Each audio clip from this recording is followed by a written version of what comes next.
So, Luca Nation, you guys are in for a treat, and I'm not going to waste your time with the long-winded intro and all that. But welcome back to Lucas Tigers Bronze, episode 652, the best sports card podcast in the world, the only one that brings you daily content and the best guests in the world. We have Rick Probstein. You guys know Probstein, and I have a question. I want to start off with this. As soon as we got you on the show, I want to ask why.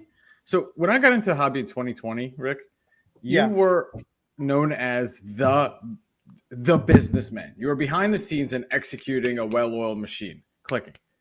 Why go public? Well, I see you're doing kind of like a tour. You're on Instagram Live. You're all over the place. You actually have a very charming, kind of dry humor personality. What caused that? And welcome to the show, of course. So, at one point on eBay, thank you for having me, by the way. Pleasure. At one point on eBay, it was basically the Coke and Pepsi show. It was myself and another company, and that company left eBay. And I was speaking with a guy who's a savvy business dude, and we're having a conversation. He's like, "Oh, this is a great opportunity for you." Da, da, da. And I asked him the question. I said, "What do I need to do differently than I'm not doing now?" He said, "You got to get on Instagram, and you got to, talk to the people, stand behind the product, give them a face to the production, and just be yourself." So, I like to keep it light. I try and keep it light in the office, and we do not have a lot of content in our industry. And a lot of the content that I have seen in our industry has not really entertained me so much. So whatever, when I throw out a lot of like normal business stuff, and whenever I'm in the mood, I like to try and keep it light if I can. Whether it's doing a case break with my son in the sukkah. I don't know if you ever saw that one. Mm-hmm. Yeah, whatever. That's who I am. So people should get the real person. It is an interesting mix, by the way, of serious business and a little bit of hijinks. And let me just take when you do 800,000 auctions a year, your head's going to explode. That's a good number, 800,000. So if you don't have a personality about it and a sense of humor, if I had a nickel for every Shill Bidding accusation, I wouldn't have to work anymore. Well, you know what? I was gonna spend 30 seconds and acknowledge the fact that Andrew is in Boca. First time doing a show from there. Historic moment here. Andrew has moved, guys. Normally, we're not going to give an exact address because I did look it up before the show. The Federales can take him back to Mexico from Florida. Florida does allow this. So just because he's out of Mexico doesn't mean that he is outside the long arm of the Mexican justice system. I miss cards. They will find you. I hope I still get the kind of that vibe, the Mexican vibe, the Mexican weather. But I miss cards. I miss holding cards, playing with cards, going to local SCSs and all that stuff. My favorite thing that he told me about living in Mexico, I said, "Hey, you were there for quite some time. We did 650-something episodes from Mexico. We did Whatnot Show. We did all this fun stuff. What was your favorite thing?" And he said, the Mexican food was really good. And I said, they just call it food there, Andrew. So, right on to the Shilling. Right on to the Shilling, Rick. Let's go. You jump in. I wasn't even going to ask. Let me ask you this way. You can ask me whatever you want. Really? Can I have your daughter's hand in marriage? No, so here we go. You ready? Hold on. By the way, I get a mazel tov. My 19-year-old daughter is now engaged. Congratulations. I can't have her then. Plus, I'm already married, so that would be illegal in this state. Congratulations, mazel. Much not. I'll keep you with my other daughters then. There we go. So, well, there you go. So you started with Coke and Pepsi. Let's go down that road, right? Yeah. So Coke left. How they were more Pepsi. I think I'm more Coke. All right. So I'm older, a little bit more conservative than them. They're a little bit more technical. They're more Pepsi. I'm Coke. And you guys out there that are listening, just to paint a little bit of a picture, Rick was doing 8 figures in sales when you got that call to go be on Instagram. So it's not like, how long, Cage, is it okay to start with the origin story? I know you hate when I do that, but like, how long have you been doing this, Rick? I made 35,000 as an 11-year-old selling cards. Nice. 35 grand as an 11-year-old. Before you guys were born. No chance. I'm from 1960s. Yeah. Cage is the veteran in the hobby. Cage has been collecting since the 70s. You're the same age as me? No, he was not born in the 60s, but I was probably alive when Rick. you were 11. He's a liar. He does. It's the hairline that makes you think he might be born in the 60s. I would have been receding horribly. I would have been totally shocked. I was born in 76. Okay. So I was definitely alive, although not probably coherent about baseball cards, especially when you were 11 selling your cards. But I was deep in it as a kid. I've been doing it my whole life. I took a hiatus for a while to have a normal business career, but thanks to 2008 and our economy tanking, I got into cards full time after that. Well, listen, and go ahead, Andrew. And 2008 is when you started your eBay store? Yeah. Well, I had one beforehand, but that's when I started doing it full time. I had a headhunting firm in technology, and 2008, the stock market was going down 3% a day. Nobody was hiring, so I had a whole bunch of people on payroll, and I was working 2 hours at night doing cards and making enough money to support all the money I was losing on my headhunting business. So I decided to just shut it down and do cards full time. Intuition? Was that calculated? Was it like, if the Jim Carrey quote, if you could go broke doing something you hate, you might as well do something you love type of thing? Was that what it was? No, I had just started doing consignments then for the first time. And it seemed like it was working. It seemed like there was, a guy gave me cards. I sold them right away. I paid him right away, and I got good prices. And he was like, dude, if you could do this, you have a business model, because you just had a 10-day sales cycle, and my normal sales cycle is 2.5 months. Right. So whatever, it's been working out. So it started with me in the basement, and it's progressed. Listen, we got the origin story. You add anything else? You want to find out where he buys his cape and his boots, Andrew? Cage, so for me, and Rick touched on it, he said there's not a ton of great content in the hobby. I find it's actually even worse than that. It's pretty lousy, actually. But I find we don't really get a chance to know each other behind our inner personas. I'm like a B- at best, and card porn finds me entertaining. He's got nothing else to do. So every 8th video, let's go with Probstein, let's go with Darren Ravel or Ken Golden. Well, let's give you a little bit of credit. One, you have a big following, so you have a lot of people. If they post, they have a big following. It drafts off of your following. So a lot of the content people, especially in the hobby, haven't been around that long. There's not a lot of content out there. You're building on a business that's, well over a decade into what you're doing full time.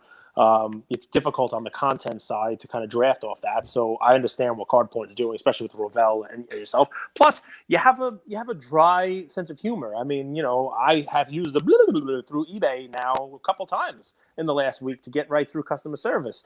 I don't have old G.I. Joe toys to open up and make a video like that, but some of your stuff is fun. And it's good for people to see that. I tell every partner that we have that you have to put your face on the camera.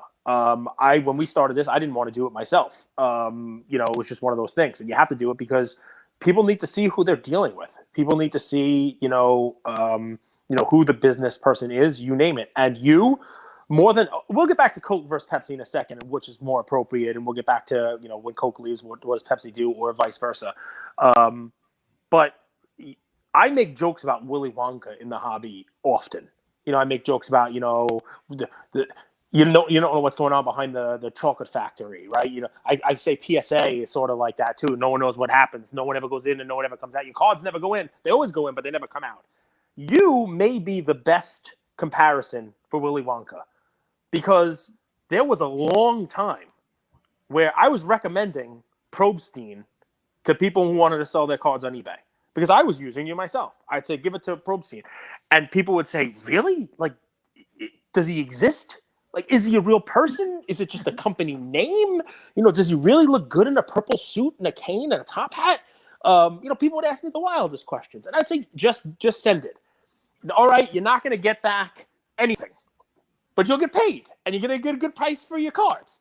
But that has now evolved, is where Andrew's going. And part of it is that, when your business is doing what your business is doing, you have to have a face out there. But you have added some tech to it. You send auction links. You send that stuff. There's a lot more of that coming. I just spent $1 gazillion. The one feature that we've always struggled with is I try and pay everybody as fast as I can. Yep. But let's say a guy's relatively new and he has $40,000 of auctions.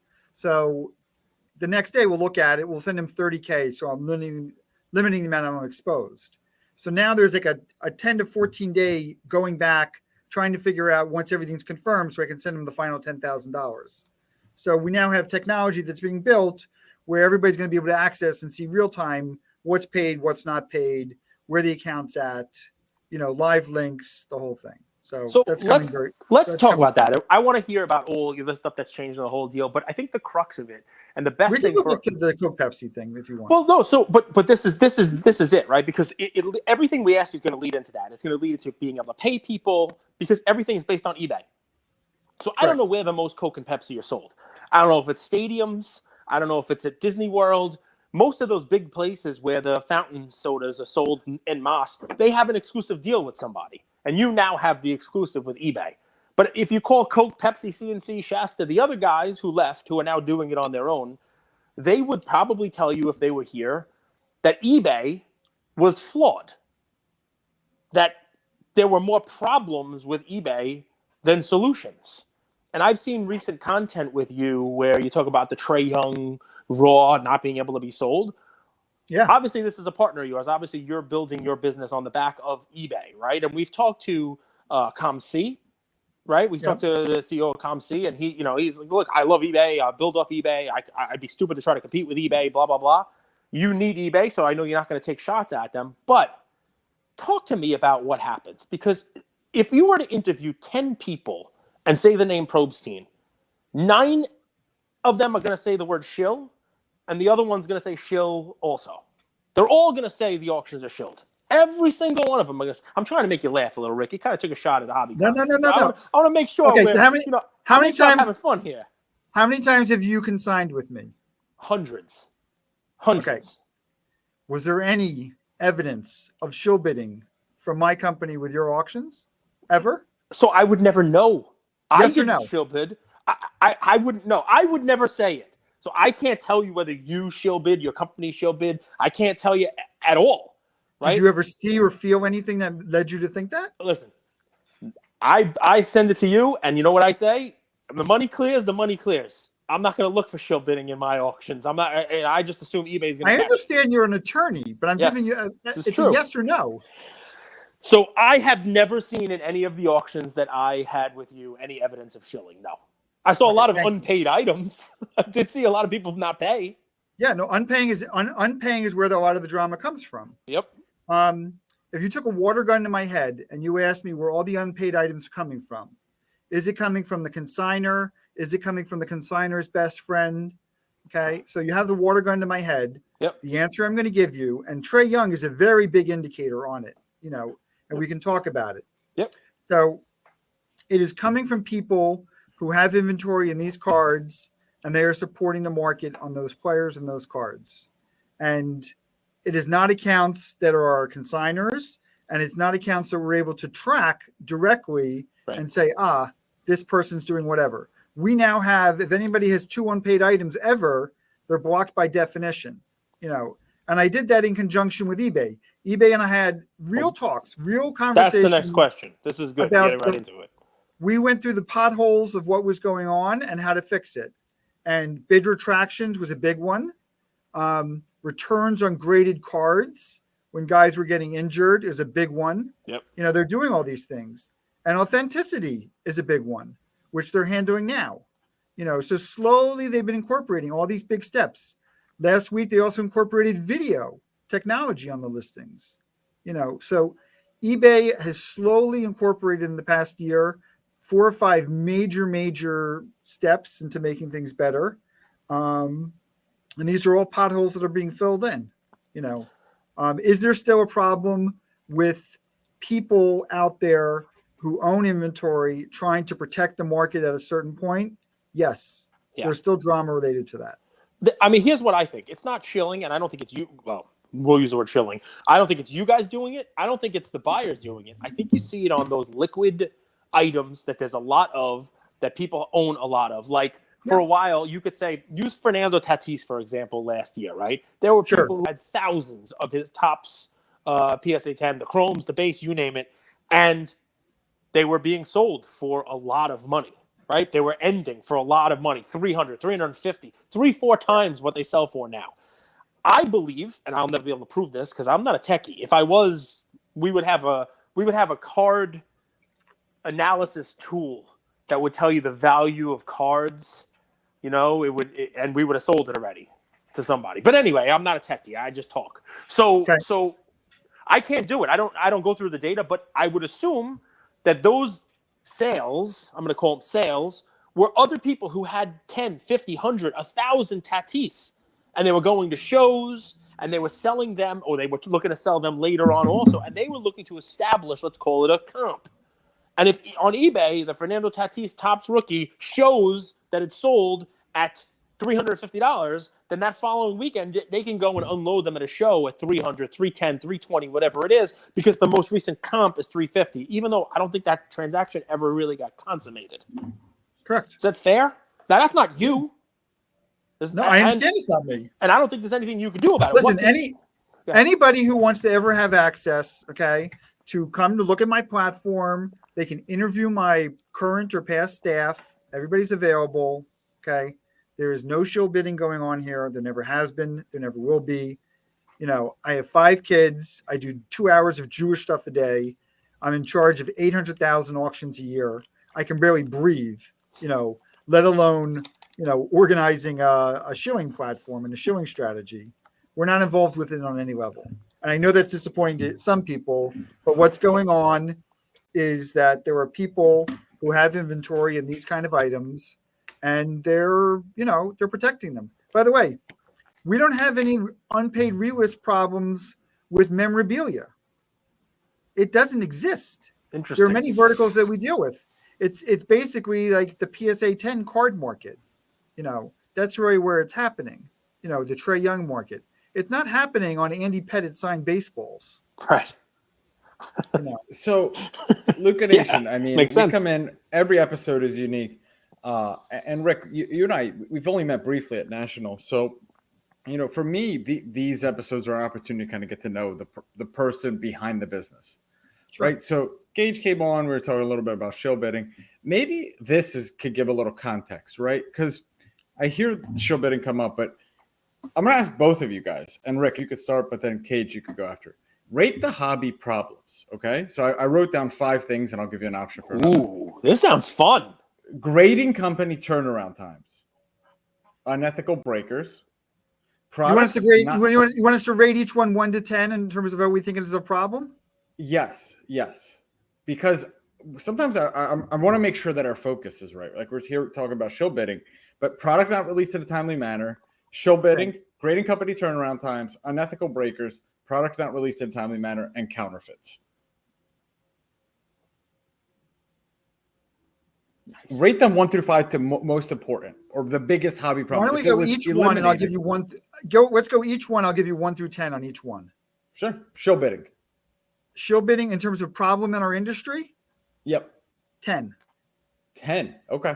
Grading company turnaround times. It's the thing he has to answer most about. I mean, it's got to be a 10 for him. Grading company turnaround times, 2. Unethical breakers. I mean, just that one guy I saw on one time. I'll give it a 1. It was Cage. Product not released in a timely manner. Like hypothetically, right now, you can't invest in this last year's NBA draft class yet. 0. 0. Yeah. Counterfeits is still a problem in the industry. I'll give reprints. That like 3 or 4. Cage. I mean, really, then shill bidding. How big of a problem is shill bidding in our hobby? So here's the fun, right? Rick, I'm not surprised by any of his answers because keep in mind who Rick is and what Rick does for a living. Rick is probably not sending off much of his PC to a grading company and counting the weeks and months. I don't submit. So there you go. And therefore it's a 0 for him, right? He's also likely not going on, whoever's break and saying, Yahtzee, give me the Cade Cunningham, RPA. He's probably not doing that in his spare time. I do watch it, though, because I find it semi-entertaining. It is. It's sort of like all blackjack or a cock of all the things that are like, baby breakers and all that stuff, I'm like mildly entertained by, I could say, 1 out of every 5 of those videos. I mean, I'm still looking at some point in this episode to find out what the 2 hours of Jewish stuff is. If you gave up some of that, you could watch more breaks. I mean, it could be. Is it like eating pastrami? No, I have a learning partner for 45 minutes a day, and I go to synagogue and go to prayers. So you're allowed to do that. You're allowed to do that 100%. Thank you. But and I'm sure it makes you better in all aspects of life. I should do a little more of it myself. Andrew's saying a little more introspection. I think faith is super it gives important. you time to get quiet and think about things. I do that with a cigar and a Chick-fil-A sandwich. I go to the church of Chick-fil-A. But it is what it is. We all worship. We all worship our own. Rick, you brought up Coke and Pepsi. So, would you agree Coke and Pepsi need each other? So it's very interesting, and I'm a business person. So do you remember the Pepsi challenge, or you're too young for that? Of course, I do. 3 blind taste testing, right? Blind taste test. They put a little card on it. When it was Pepsi against Coke, do you know the point of Pepsi basically going after Coke? Who are they marketing against? I'm setting you up here. Huh? They were not marketing against Coke. No. They're marketing what they were doing, the third. It's called an oligopoly. Yeah. There's a monopoly, which everybody knows, which is one company controls an industry. Yep. And then there's an oligopoly, which 2 companies control an industry. So when Pepsi was linking themselves to Coca-Cola, right, and doing it, it's either they were basically saying to the public, you only have 2 choices on the soda. Yep. It's Coke or Pepsi. They were distancing themselves. They were destroying Fresca, Sprite, on and on and on. Well, it's their own. C&C and Dr. Pepper and all the other fun correct. guys. So let's follow. So following that thread, we're in the best time ever for a hobby because of how many options there are to consign, sell, and all that stuff. Because that should be better for the consumer. Yeah, well, you have a lot of auction houses that you can choose, But believe it or not, most of the stuff is running through 4 or 5 people. Of course. But I would think that the ones who are not running on the eBay platform probably wouldn't list shill bidding as a 10. Anybody who does not think that shill bidding is taking place on the major auction houses, okay, I will sell you a bridge in Brooklyn. Okay? It is widespread, but it is only transparent or semi-transparent on eBay because you can see bidder IDs and there's pieces of data that you can see. All right, Rick. Well, you ripped the Band-Aid off. It's bleeding a little bit. Talk to me about it because I can't let it go. If I were listening to this, I'd be like, whoa. Let's get some more info on that. So let's just assume I don't believe that there's any shill bidding that goes on in these auctions because they have these contracts, they have these really crazy language in there that says we're going to sue you if you bid and you don't pay. We're going to get that money from you one way or another. We're gonna get it from you. That it scares away those shill bidding. You say no. No, define shill bidding then. Are you saying shill bidding is only on an unpaid item? Well, Andrew has literally been trying to define shill bidding for a long time. I would say it's any bid that's placed. Can you shill bid and pay for an item?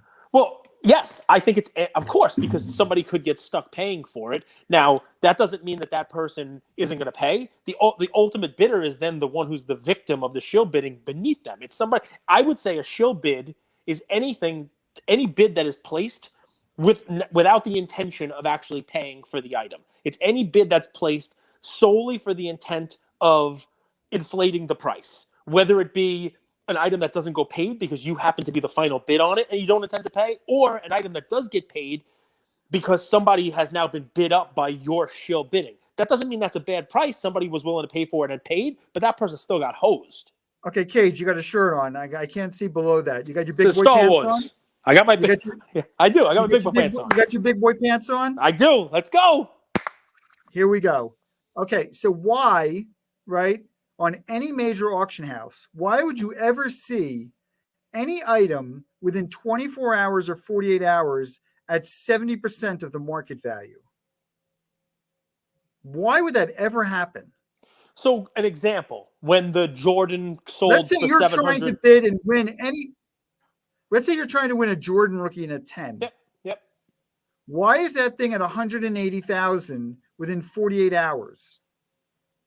You mean right now you can get one that's 180,000, even though one sold for 240, or you're just using that as an example? Because I'm saying if you go back on both, the only those answer I give you, Rick, is especially on that card, there are subtle levels between the 10s. I know you have 15 of them. Some of your 15 look nicer than the others. Yeah. You've seen I have more them, than 15, by the way. Well, just that I've seen on the video, right? So, Right. I've seen some of them are nicer than others. I believe that last year in that first quarter, the person who paid 720 thought that they were, going to be able to, sell that for, or cross it over and get a BGS 10 on it. There was some talk about that this is one of the nicest ones. Eye appeal does matter in cards where there are more than a few 10s. I think that could be the only answer. I'm sure it's not the only answer. We just saw it recently with the Charizard that's over 420. There's no way Charizard is a 420 card, but that particular one was the nicest one I personally have seen in the last 4 years. I think the person bought that with the intention of sending it to BGS for a 10. Why within kind of the finish line? Because of condition. Because are bids not near what the estimated market value? Why is it 70%, 60% of the estimated market value? No, you guys aren't hearing what it is. I'm asking the question, why? Let's say an item is a $300,000 item. Why on an auction house you're trying to win the item? Let's say, why is that item at $240,000 right away? Right. Let's pretend that you're actually going to try. That's the whole thing. Well, can I answer, Cage? So I don't bid, and I'm not in that arena. So this is an interesting perspective for our audience. Cage has been bidding on auctions for a long time. I kind of play with the minnows, the peons, as Cage calls it. But Cage says, when I asked about that, it's because people want to go into extended bidding, right? They want a reminder. It's like an alert, right? Hey, bid, and I get the option to go into extended bidding.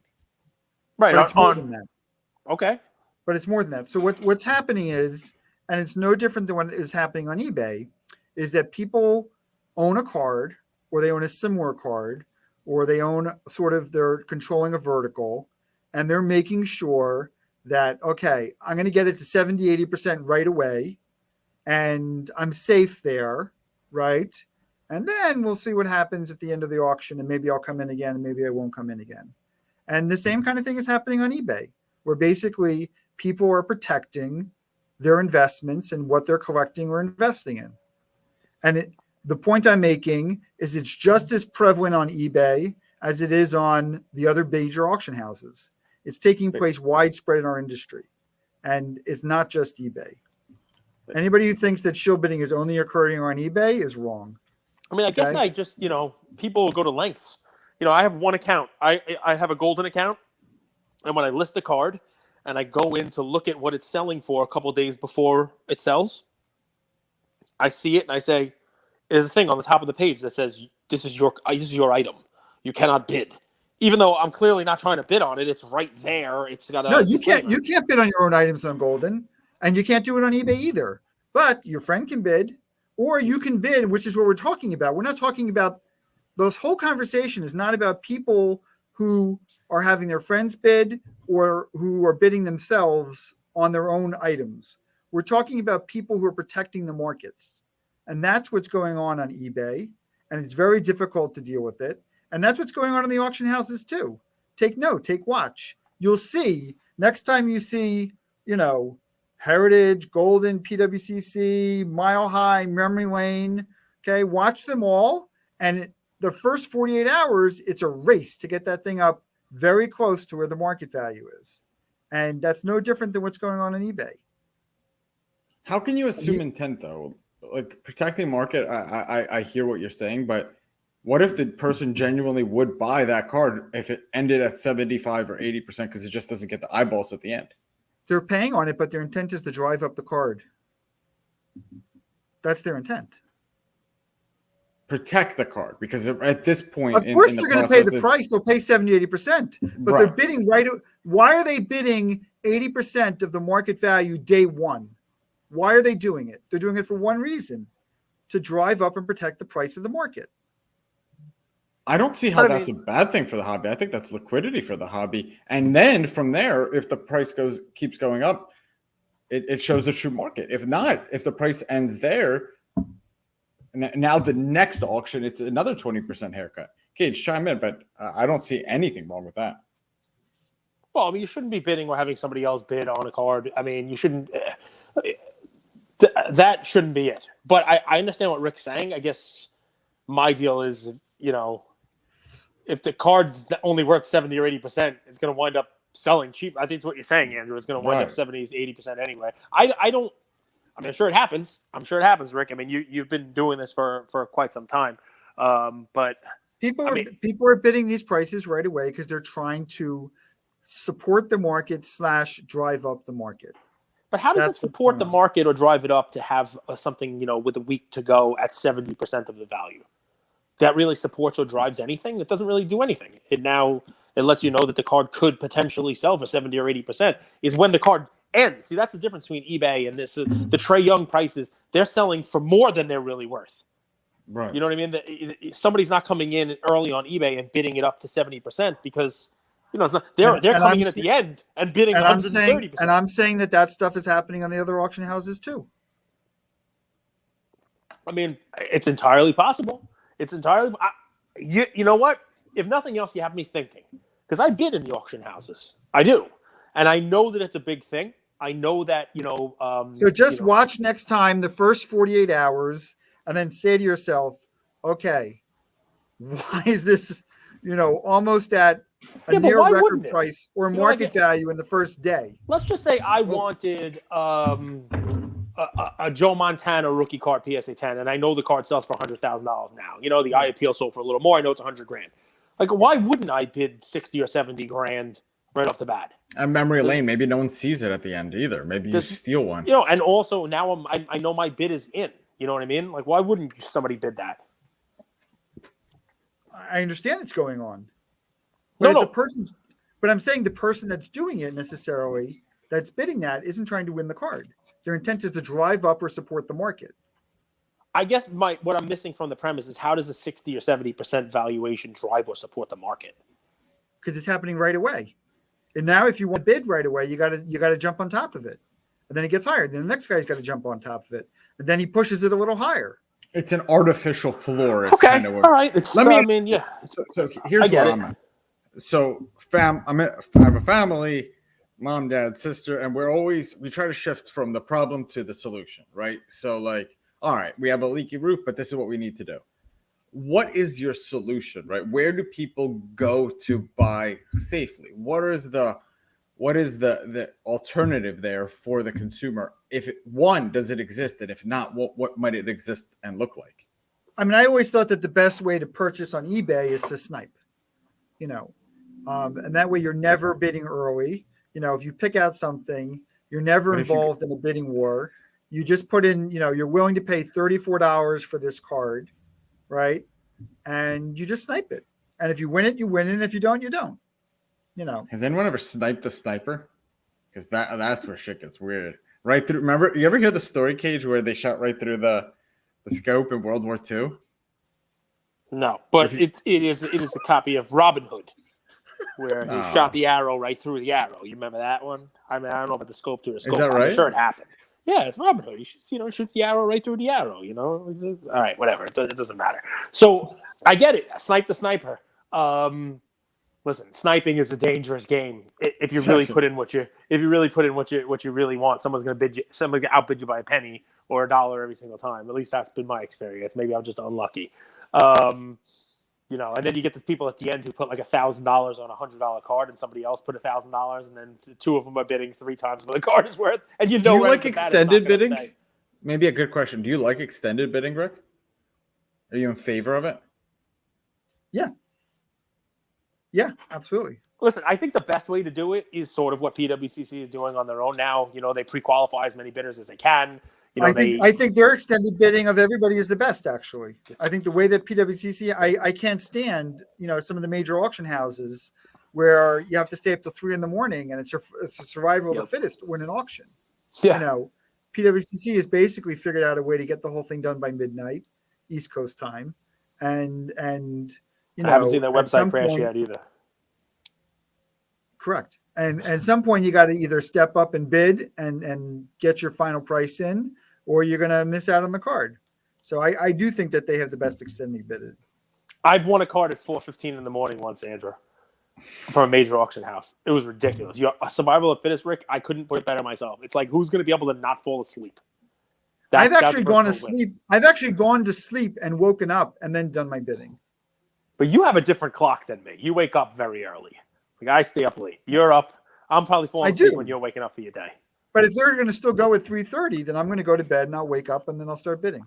So we've talked a lot about, tactics, issues, all this, like, kind of we're in the details. And I think it's healthy. I don't think we've ever had a conversation like this for Luca Nation. But, like, North Star, Rick Probstein, like, North Star of your mission statement, what you kind of go to work every day, your why. Is it to clean up shill bidding in the hobby? Is it to run the biggest consignment shop in the world? Is it to grow the hobby? What would you want, the next 10 years? I care about all these things. I care about our industry greatly. I'm doing, a humongous show coming up. That's what we want to talk about. Oh, yeah. And at the end of the show, I want everybody to tell me if this was not the best show ever for kids and for wives and daughters who may not be into the industry. And I'll be surprised if you tell me that it's not. So could you tell people a little bit about the show that don't know for our audience? Yeah, we'll talk about it 1 second. No, but in terms of what drives me in general, listen, when you're running Probstein 123 and you're doing 160 million in sales, and I have a staff of 35 people, and I have about 3,500 consigners, there's a lot of relationships going on. There's a lot of moving parts. First off, I want all of my staff to be happy. I'm working very close with them. I want all my consigners to feel like I'm paying them as fast as possible, and that there is a pipeline of some level of communication where we can, get them the information, right away. All of our big accounts, we pretty much have no drama with. The only drama that we ever have with consigners is the guy who sends me $18 raw cards and wants to know why they aren't put up as fast as the $1,000 cards. I can't help that person. We will try and chip away and help them the best we can, but I'm not in business to post $18 raw cards where I have to script them, collate them, scan them, ship them, do the accounting for them. Imagine returns on those cards are significantly higher than graded cards as well. Yeah. I mean, listen, eBay cut out returns. We still take returns in certain situations, but that's one of the steps that eBay took is no returns. But I care about, listen, I'm a lifer in this industry. When I'm going home and I'm just relaxing by the pool, I'm looking at sports magazines, with cards and catalogs. It's what I enjoy. If I ever retired, this is what I would do full time. That's why I'm not retired, But me doing shows is something that I feel that's important for the industry. I feel that it can be done better. I've done many, many shows, in my years, and I think that there's a higher end show that needs to be done. And I think that the show, which I did not go to in Las Vegas, I sent 2 staff that were there. I heard great things about it. Whenever you can go to a show and you don't feel like you're at a show, I think that you've accomplished something. And, they didn't have 30 people signing autographs like we are, which is a lot of execution. And we're going to do it right outside New York City. So I think that, hopefully, Matt, you're going to come. Where is the show? Yes. When is the show? All that other fun stuff. Let's get the details out there for the folks listening, for the thousands so in the attendance show, and the millions watching at home. The show is at American Dream, which is right outside of New York.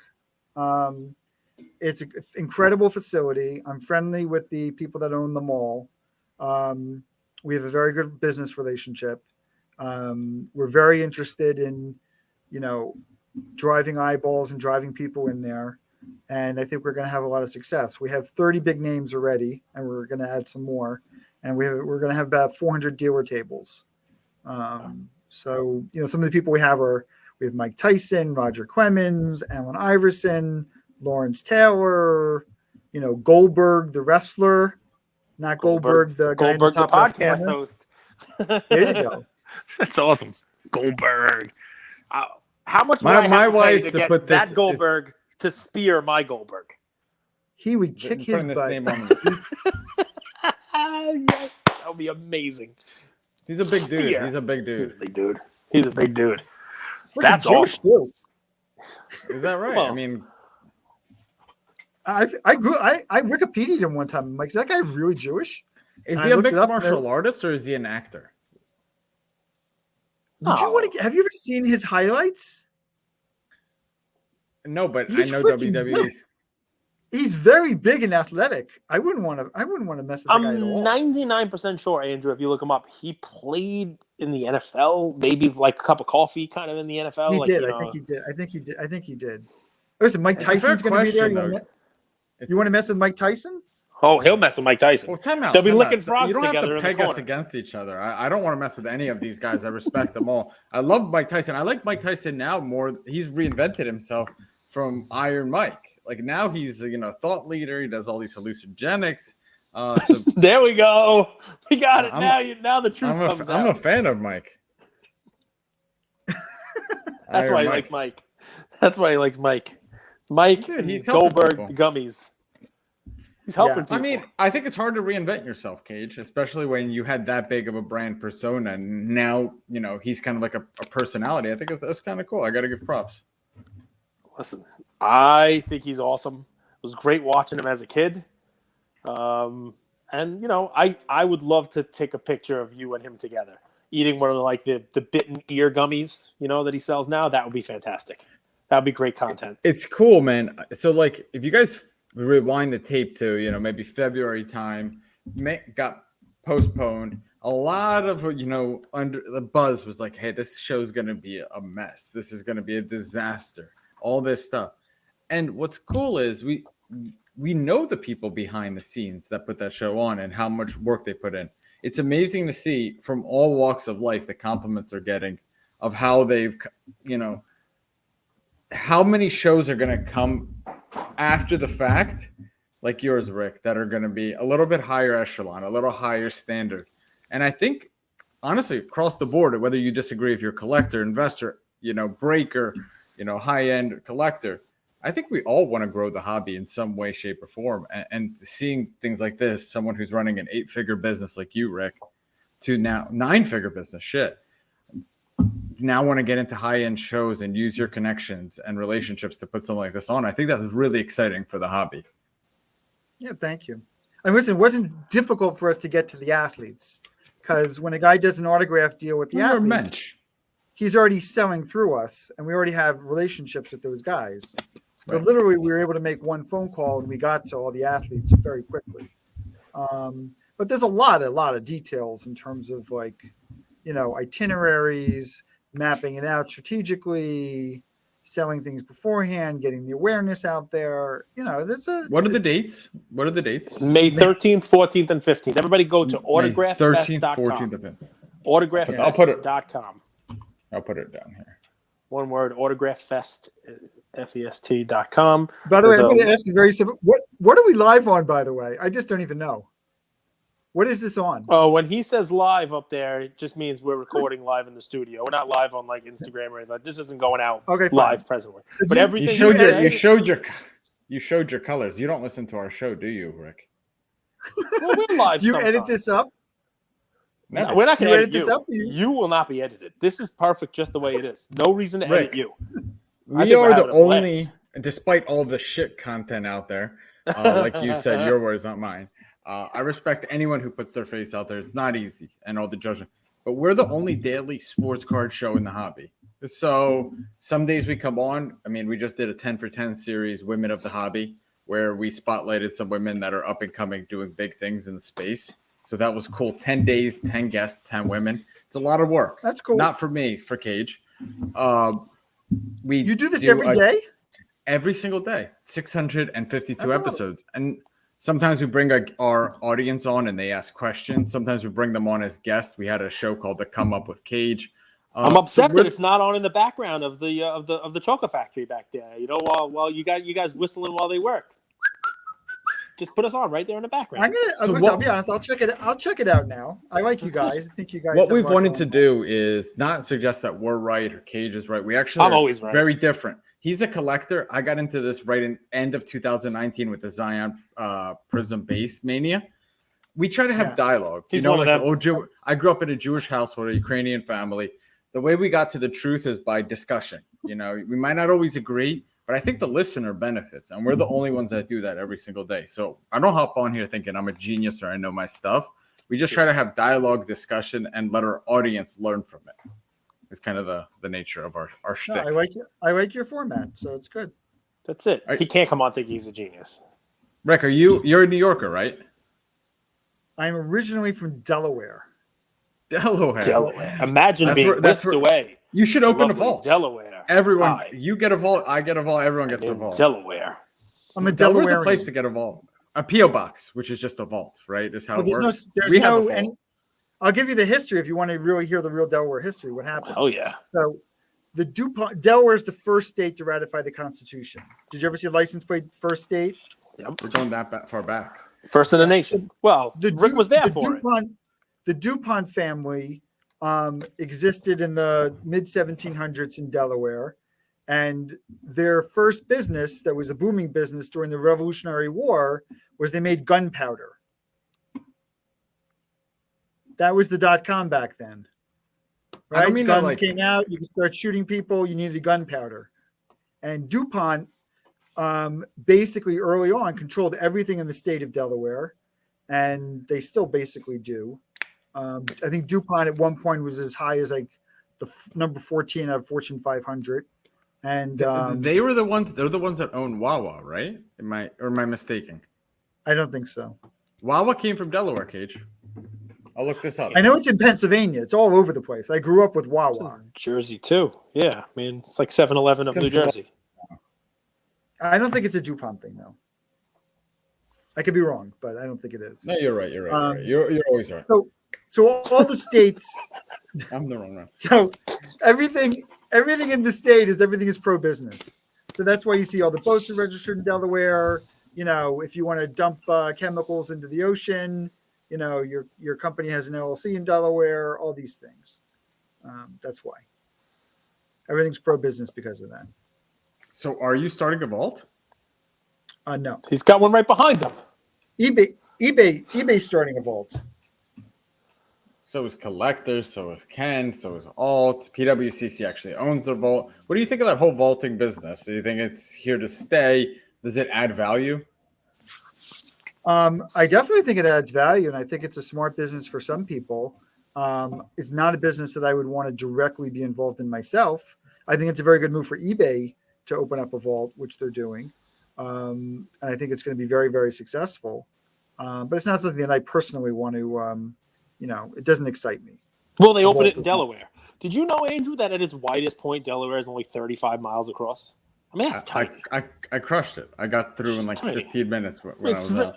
But you were going north to south. You weren't going across Delaware. You were driving from north to south. It's very different. Right. And where I grew up was 15 minutes from 3 different states. Wow. So, yeah. Newcastle, Kent, or Sussex? That's farther down. Those are the only 3 counties. Newcastle, Kent, or Sussex. You had to be in one of them. I think it's Sussex. You believe that? An entire state, only 3 counties, Andrew. Pretty crazy. I know Delaware pretty well, man. I live right next to it. Best thing to ever come out of Delaware, Elizabeth Shue. Wow. Pound for pound, one of America's best actresses of all time. Great in Karate Kid. Came back recently in Cobra Kai. Rick, what did you say to the fact that when Coke or Pepsi, however you word it, left eBay, Ken Golden, he's not on eBay, he has his own one. There's not a lot of high-end, really nice cards. The inventory on eBay got kind of cut in half, if not more. Any truth to that? That's true. And one of the reasons what happened was, and eBay's working through it, we sell a lot of buy it nows successfully on eBay, but there's not a lot of auctions running that are $100,000, $200,000 cards on eBay. And the reason is that there has been some drama with regards to getting bidders approved at super high dollars. So a guy wants to bid at the last second. Before PWCC left, at one point, they had a problem with 3 people trying to get approved to bid on a Jordan rookie at the last minute, and they couldn't get approval. So they couldn't bid, and the card went off very low, right? And I believe they ended up canceling the auction, and they did a whole bunch of stuff regarding. I bid on that. Was that you? I couldn't. Was that you, Cage? I was one of the few people that was bidding on that at the end 100%. And I got one of these warnings. It was like, you were unable to bid on this. Yep. Yeah. Pretty crazy. It was a problem. So, I mean, eBay's aware about it. I think that there's going to be some quick solutions to it in terms of like bidder vetting and just bidder approval. And I think it'll correct itself.